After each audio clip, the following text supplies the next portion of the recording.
Olá, tudo bem? Então, nós estamos numa situação um pouco diferente agora, né, com essa questão da pandemia e que exige da gente novos comportamentos, inclusive de isolamento social e distanciamento, e por isso a gente vai reinventando, vai tentando reinventar aí as formas de relacionamento, né?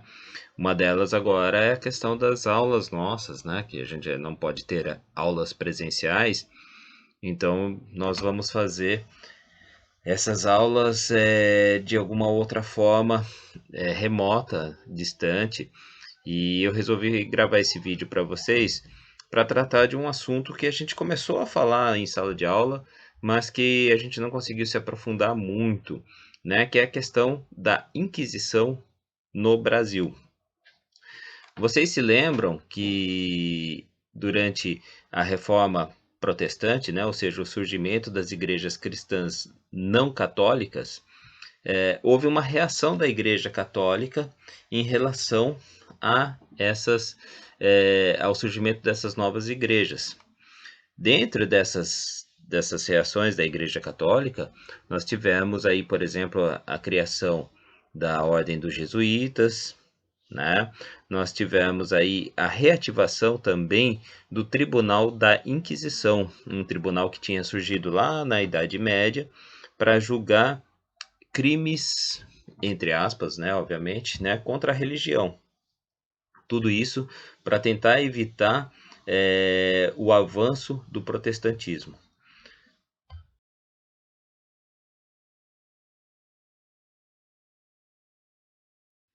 É preciso a gente lembrar que nessa época, né, no século XVI, né, 17, o Brasil era uma colônia de Portugal portanto, a presença até do controle administrativo e político, ela era bastante deficitária, né? Portugal não tinha condições de tomar conta de tudo que acontecia na colônia, tá certo? Outra coisa também que era uma preocupação de Portugal nesse momento é que desde o início o Brasil foi utilizado em certa medida como se fosse uma espécie de colônia penal, vamos dizer assim. Ou seja, para cá eram enviados as pessoas que eram indesejáveis lá em Portugal.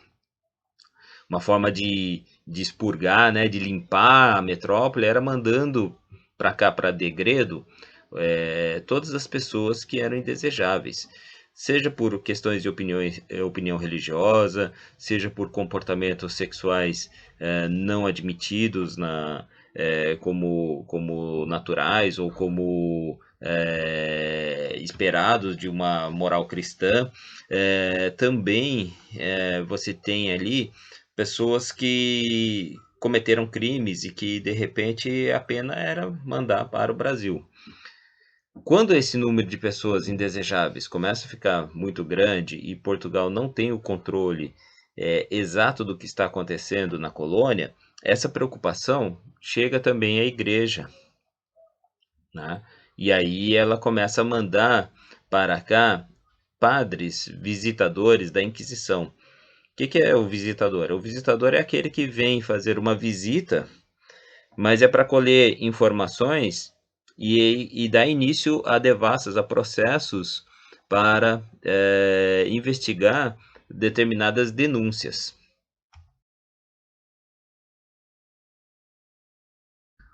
O judaísmo também, ou seja, a prática da religião judaica, era também considerado como um dos crimes das quais o Tribunal da Inquisição investigava, né? Também o adultério, né? Havia muitos casos de pessoas, por exemplo, homens que saíam de Portugal, estavam casados lá em Portugal, mas vinham aqui para o Brasil e constituíam nova família, né? Além da bigamia, era um caso também de adultério.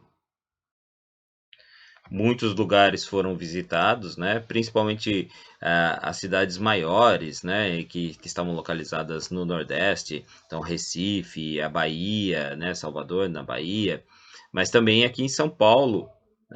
especialmente nas últimas visitações, São Paulo foi o alvo, né, desse interesse da Inquisição, tá? Inclusive, houve prisões aqui na nossa região, até na própria cidade de Porto Feliz, houve prisões de pessoas acusadas pelo Tribunal da Inquisição. Quais eram essas acusações, né? Essas acusações eram práticas de heresia, ou seja, práticas religiosas que não eram aceitas pelo catolicismo, também de bruxarias, feitiçaria, comportamentos sexuais considerados inadequados, como por exemplo a bigamia, ou seja, pessoas casar com duas outras, né, pessoas. Então, por exemplo, um marido que tivesse duas esposas, né? A homossexualidade também era fato também que gerava esse processo da Inquisição, né? O caso, inclusive, aqui de Porto Feliz estava relacionado também à prática da homossexualidade.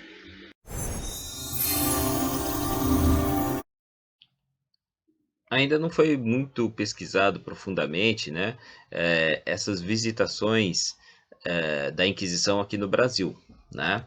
A gente sabe que ocorreram entre 4, 5, talvez até mais visitações.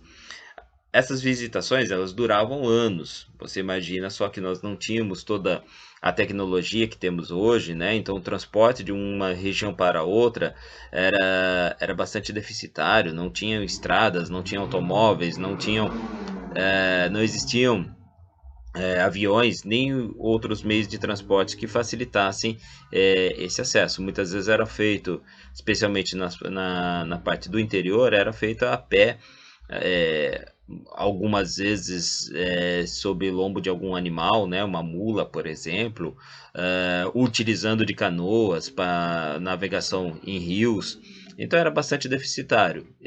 O que faz com que essas visitações elas demorem alguns anos. O que nós temos assim de certeza, né? É que entre 1595 1591 a 1595 ocorreu a primeira visitação aqui no Brasil da Inquisição. Entre 1618 e 1621 a segunda, a terceira entre 1627 e 1628, e a quarta, que não se tem ainda uma certeza absoluta, mas deve ter ocorrido entre 1763 e 1769.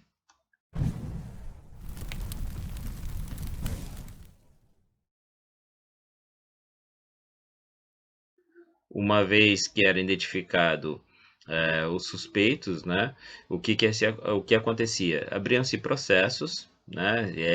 Há uma estimativa de cerca de 1.000 processos aqui no Brasil. Esse processo não significa que a pessoa tenha sido condenada. Ela vai ser investigada, né? Esse processo é justamente para fazer a investigação, para saber se essa pessoa de fato cometeu aquele crime do qual ela está sendo acusada. Toda vez que eu falo aqui crime, gente, eu estou falando de acordo com a mentalidade da época, tá? Eu não estou considerando que seja crime nenhuma dessas práticas. Por exemplo, eu não considero como crime a prática da religião judaica, práticas religiosas judaicas, tá certo? Mas o Tribunal da Inquisição considerava, naquela época, como crime. Então é nessa perspectiva que eu trago aqui a palavra crime, tá certo? Tudo bem? Esclarecido isso, o que se fazia? Né? As pessoas eram processadas, dava-se início ao processo. Muitas vezes elas eram. O primeiro passo era assim: a pessoa era interrogada, né? Se houvesse desconfiança de que ela estivesse escondendo alguma coisa, é, esse interrogatório podia ser seguido de tortura, né? E nos casos em que houvesse uma desconfiança muito grande da prática de algo que era considerado crime pela Inquisição, essa pessoa era extraditada para Portugal, ou seja, era mandada para Portugal para ser julgada lá em Portugal pelo Tribunal da Inquisição. E aí você tem aquela questão, se você fosse condenado, uma das penalidades máximas era até ser morto, né, morrer na fogueira, por exemplo.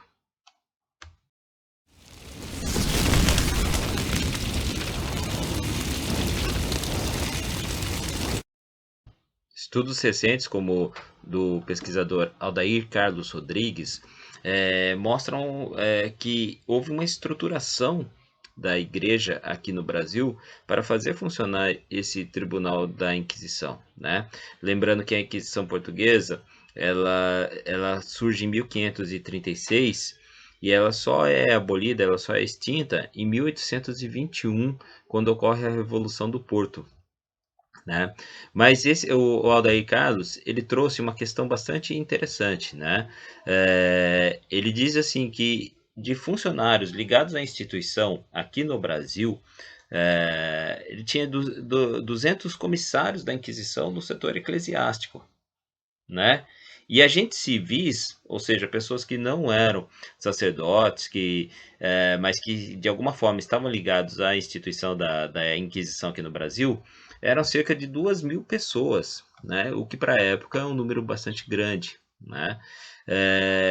Dessas 2.000 pessoas, o Aldair encontrou 457 apenas em Minas Gerais, né? Lembrando que Minas Gerais, daí no século já no século XVIII, né, era um importante centro do Brasil por conta da descoberta dos metais preciosos e das pedras preciosas na região. Como eu falei anteriormente para vocês, ainda tem muita coisa a ser pesquisada nesses documentos sobre a Inquisição aqui no Brasil, né? Muita gente está se debruçando sobre esses documentos e novas informações podem surgir de uma hora para outra, né? O que se tem mais ou menos noção é de que cerca de mil pessoas, mais ou menos 1.076 é uma estimativa que se chegou, de pessoas, elas foram investigadas aqui no Brasil. Dessas 1.076, 29 foram encaminhadas para Portugal e foram condenadas à fogueira. Elas eram mortas, amarradas geralmente no mastro e queimadas vivas, né? 29 pessoas, então, foram aqui do Brasil, foram condenadas, foram processadas aqui no Brasil, encaminhadas para Portugal e mortas na fogueira da Inquisição. Em 2012 foi criado um museu aqui no Brasil, o Museu das Vítimas da Inquisição, né? Bastante interessante, né? Ele está em Belo Horizonte, esse museu, né? E ele conta com uma sala de vídeo, uma biblioteca, documentos originais da Inquisição, né? Que alguma documentação ficou aqui no Brasil, inclusive assim nas igrejas mais antigas, nas cúrias mais antigas, aqui de São Paulo, por exemplo, você tem alguma coisa falando sobre esses processos, né? E aí esse museu, então, ele foi criado justamente para permanecer uma memória das vítimas da Inquisição aqui no Brasil, tá bom? Eu espero que essa breve aula tenha ajudado vocês a compreender um pouco mais sobre essa questão da Inquisição aqui no Brasil, né? E ajudar, inclusive, nas próximas atividades, tá? Lembre-se, estamos aí vivendo tempos de pandemia, né? Precisamos nos cuidar sempre, né? Lavar as mãos é um ato de higiene que tem ajudado a diminuir o contágio com o coronavírus, né? O isolamento social também muito importante, né? Manter-se isolado e lembrando também uma outra questão: se sair na rua, colocar a máscara, tá bom? Forte abraço para todos vocês.